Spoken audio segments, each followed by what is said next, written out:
Hello dear readers and subscribers.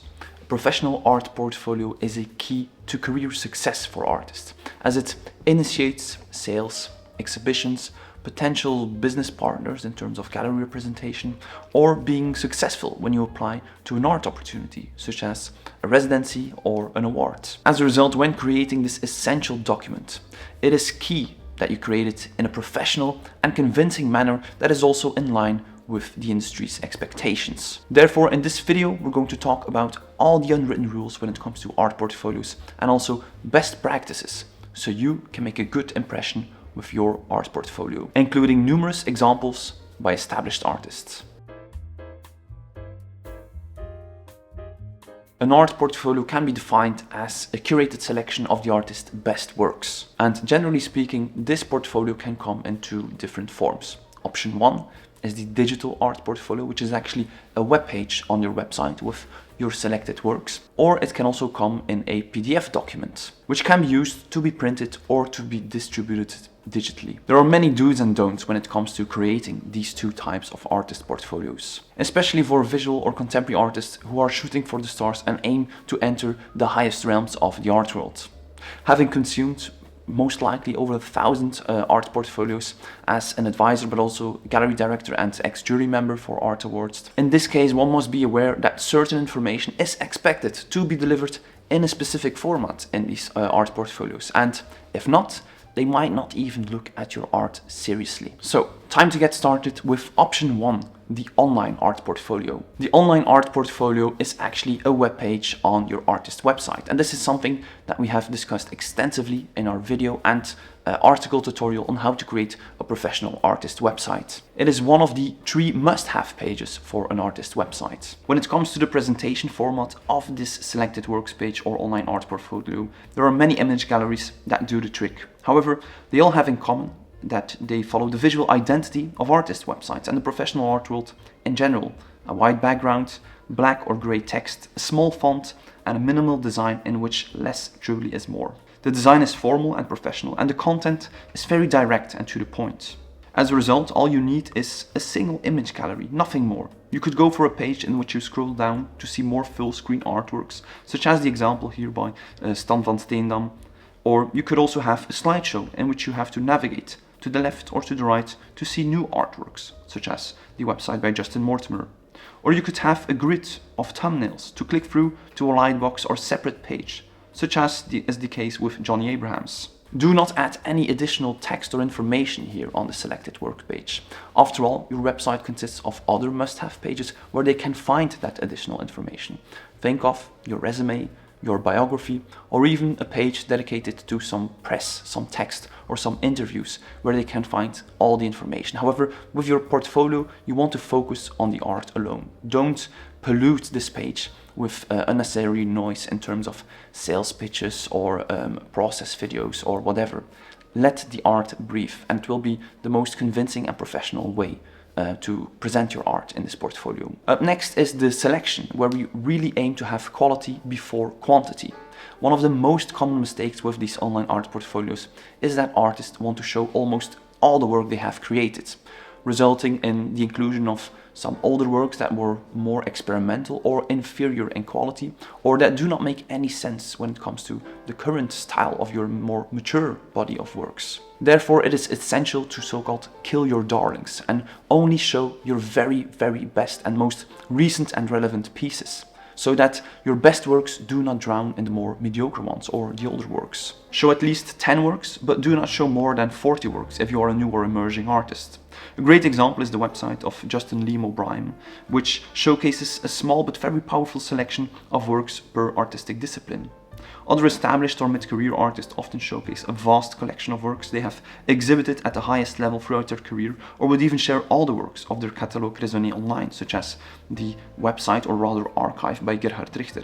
However, this strategy is not at all advised for new or emerging artists. Up next, we must also carefully consider the presentation format, or the image types in which we present our artworks in our portfolio. In essence, there are 3 types of images that you should consider using. First and foremost, a cropped image of the artwork in which the full image is the artwork. Think of the portfolio example by Claire Woods.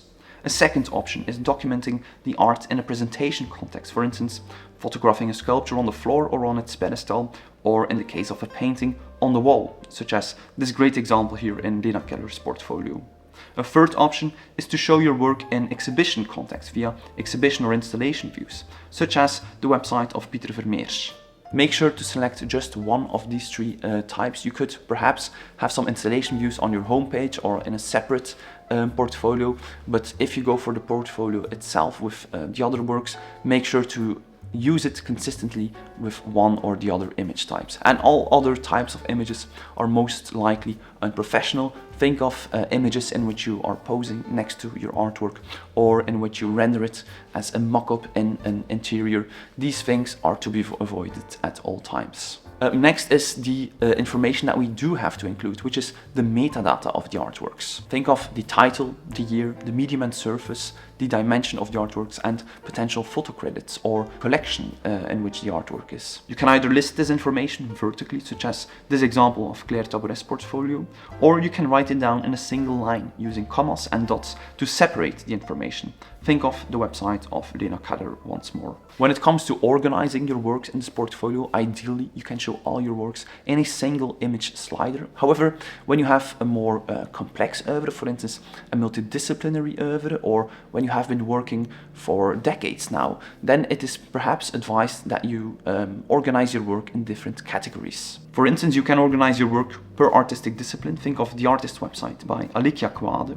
If your works are more series or project-based, you can group them together as such as the example of the portfolio of Edith de Kind. Or you can also categorize your works chronologically, as in the art portfolio of the aforementioned Justin Mortimer.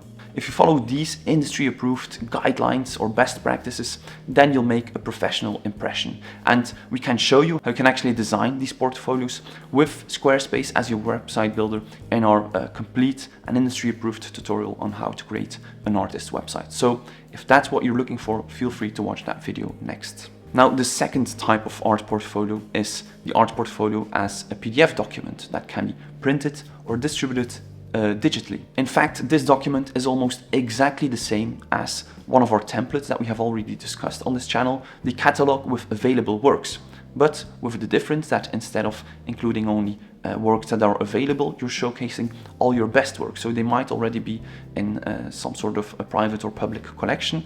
And we're also going to omit the prices here, because we're not focusing on presenting them as works that we have available for sale or to be consigned to galleries, but simply to showcase our very best works. So we can actually use the same template or the same design, but make some small changes to it to make it work as a portfolio as PDF. So when it comes to the design, once more, the catalog with available works or the art portfolio as a PDF follow the same visual identity.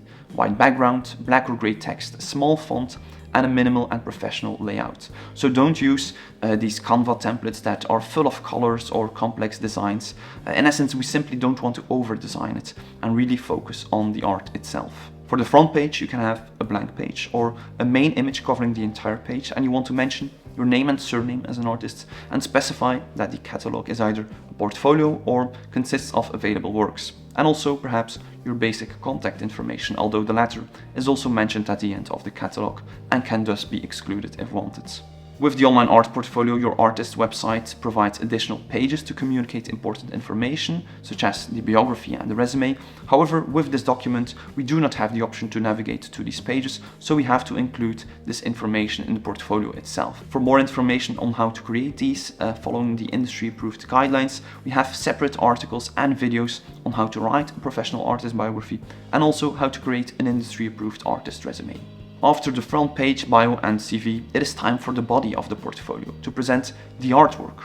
Here we use a single page per artwork. We can add a large image of the artwork using one of the three aforementioned image types consistently throughout the entire document, so cropped the artwork in a presentation context or as an exhibition view. And below we want to write down all the metadata, starting with the title, followed by the year, medium and surface, and the dimensions. Here there is a difference with the available works catalog, as we're not listing the price of the artworks in question. We conclude the catalog with your contact details and website, where they can find additional information or to contact you. Once more, keep this as formal and direct as possible, so avoid any unnecessary information such as additional photographs, logos, a Google Maps snippet of your studio, customer reviews, etc, etc. So these guidelines will ensure the best impression or most professional art portfolio, both for your online art portfolio and for your portfolio in the form of a PDF document. On how to create these two types of portfolios, make sure to watch our video on how to create an industry-approved artist website next, or go to our career tools for artists and look for our catalog with available works templates. Thank you so much for tuning in today. So now that you have your art portfolio, feel free to have a look at our video on how to get your art in a gallery next. Support us on Patreon and please consider subscribing to stay posted for more contemporary art. Bye.